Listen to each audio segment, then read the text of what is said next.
Hi, ಎಲ್ಲರಿಗೂ ನಮಸ್ಕಾರ. ಅಮೂಲ್ಯ ಸ್ವಾದಿಷ್ಟ ಅಡುಗೆಗಳು ಚಾನಲ್ಗೆ ಸ್ವಾಗತ. ನಾನು ಇವತ್ತು ಸಿಂಪಲ್ಲಾಗಿ ಕ್ಯಾರೆಟ್ ಹಲ್ವಾ ಹೇಗೆ ಮಾಡೋದು ತೋರಿಸ್ಕೊಡ್ತಾ ಇದ್ದೀನಿ. ಮೊದಲು ಬೇಕಾಗಿರೋ ಪದಾರ್ಥಗಳನ್ನ ನೋಡೋಣ.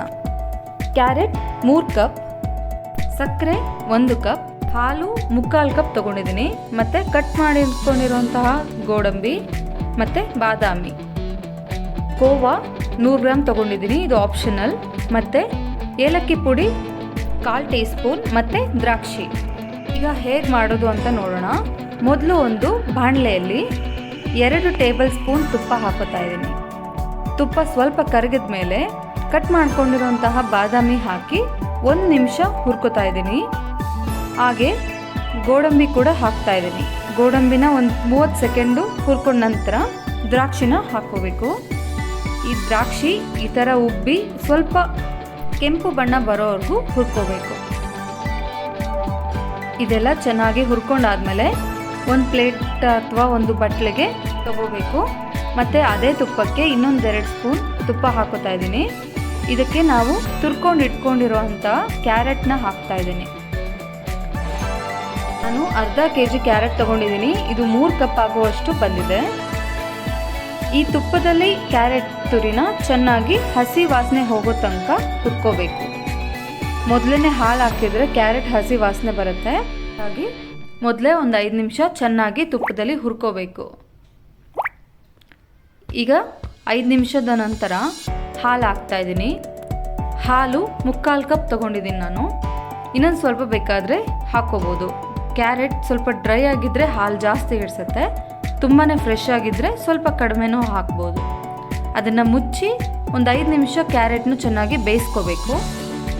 ಈಗ ಕ್ಯಾರೆಟ್ ಹಾಲನ್ನೆಲ್ಲ ಹೀರ್ಕೊಂಡು ಚೆನ್ನಾಗಿ ಬೇಯ್ತಾ ಇದೆ. ಸ್ವಲ್ಪ ಕ್ಯಾರೆಟ್ ಸಾಫ್ಟ್ ಆದಮೇಲೆ 1 ಕಪ್ ಶುಗರ್ ಹಾಕ್ತಾ ಇದ್ದೀನಿ. ನಾನು 3 ಕಪ್ ಕ್ಯಾರೆಟ್ಗೆ 1 ಕಪ್ ಸಕ್ಕರೆ ತೊಗೊಂಡಿದ್ದೀನಿ. ಸಕ್ಕರೆ ತುಂಬಾ ಕಡಿಮೆ ಹಿಡಿಸುತ್ತೆ ಇದು ಕ್ಯಾರೆಟ್. ನೀವು ಸಕ್ಕರೆ ಸಮ ಹಾಕಿದ್ರು ಮತ್ತು ಅರ್ಧ ಹಾಕಿದ್ರು ತುಂಬಾ ಜಾಸ್ತಿ ಆಗುತ್ತೆ. 3 ಅಳತೆಗೆ 1 ಕಪ್ ಸಕ್ಕರೆ ಹಾಕಿದರೆ ತಿನ್ನೋದಕ್ಕೆ ತುಂಬ ಪರ್ಫೆಕ್ಟಾಗಿ ಚೆನ್ನಾಗಿರುತ್ತೆ. ಕ್ಯಾರೆಟ್ ಹಾಕಿದ ತಕ್ಷಣ ಇದು ಹಲ್ವಾ ತುಂಬ ತೆಳ್ಳಗಾಗುತ್ತೆ. ಇದನ್ನು ಸ್ವಲ್ಪ ಗಟ್ಟಿ ಆಗೋವರೆಗೂ ಇಲ್ಲ ಹೀರ್ಕೊಳ್ಳೋವರೆಗೂ ಬೇಯಿಸ್ಕೋಬೇಕು. ನಾನಿವಾಗ ಕೋವಾನ ಕೈಯಲ್ಲೇ ಸ್ವಲ್ಪ ಕ್ರಷ್ ಮಾಡಿ ಹಾಕ್ತಾ ಇದ್ದೀನಿ. ಇದು ಕೋವಾ ಆಪ್ಷನಲ್, ನಿಮ್ಗೆ ಇಷ್ಟ ಇದ್ದರೆ ಹಾಕ್ಬೋದು, ಇಷ್ಟ ಇಲ್ಲ ಅಂದರೆ ಸ್ಕಿಪ್ ಮಾಡ್ಬೋದು. ಬಟ್ ಕೋವಾ ಹಾಕಿದರೆ ತುಂಬ ಒಳ್ಳೆ ಟೇಸ್ಟ್ ಬರುತ್ತೆ. ನೀವು ಕೋವಾ ಬದಲಿ ನೀವು ಹಾಲಿನ ಕೆನೆನ ಬೀಟ್ ಮಾಡಿ ಕೂಡ ಹಾಕ್ಕೋಬೋದು, ಫ್ರೆಶ್ ಕ್ರೀಮ್. ನೋಡಿ, ಕ್ಯಾರೆಟ್ ಸ್ವಲ್ಪ ಸಾಫ್ಟಾಗಿ ಚೆನ್ನಾಗಿ ಬೆಂದಿದೆ. ಕ್ಯಾರೆಟ್ ಹಾಲನ್ನೆಲ್ಲ ಚೆನ್ನಾಗಿ ಹೀರ್ಕೊಂಡಿದೆ. ಈಗ ಇದು ಹತ್ತತ್ರ ರೆಡಿ ಆಗ್ತಾ ಬರ್ತಾ ಇದೆ. ಈಗ ನಾವು ಫಸ್ಟೇ ಹುರ್ಕೊಂಡು ಇಟ್ಕೊಂಡಿರುವಂತಹ ಡ್ರೈ ಫ್ರೂಟ್ಸ್ನ ಹಾಕ್ತಾ ಇದ್ದೀನಿ. ಹಾಗೆ ಏಲಕ್ಕಿ ಪುಡಿ ಕೂಡ ಹಾಕಿ ಚೆನ್ನಾಗಿ ಕಲಿಸ್ಕೊತಾ ಇದ್ದೀನಿ.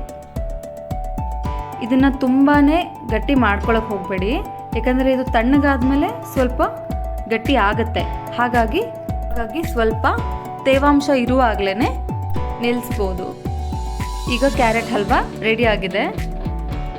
ಮನೆಗೆ ಯಾರಾದರೂ ಗೆಸ್ಟ್ ಬಂದಾಗ ಅಥವಾ ಯಾರ್ದಾದ್ರೂ ಬರ್ತ್ಡೇಸ್ ಇದ್ದಾಗ ಈ ಸ್ವೀಟ್ನ ಅರ್ಧ ಗಂಟೆಯಲ್ಲಿ ಮಾಡ್ಕೊಂಡ್ಬಿಡ್ಬೋದು. ತುಂಬಾ ರುಚಿಯಾಗೂ ಇರುತ್ತೆ ಹಾಗೂ ಆರೋಗ್ಯಕರವಾಗೂ ಕೂಡ ಇರುತ್ತೆ.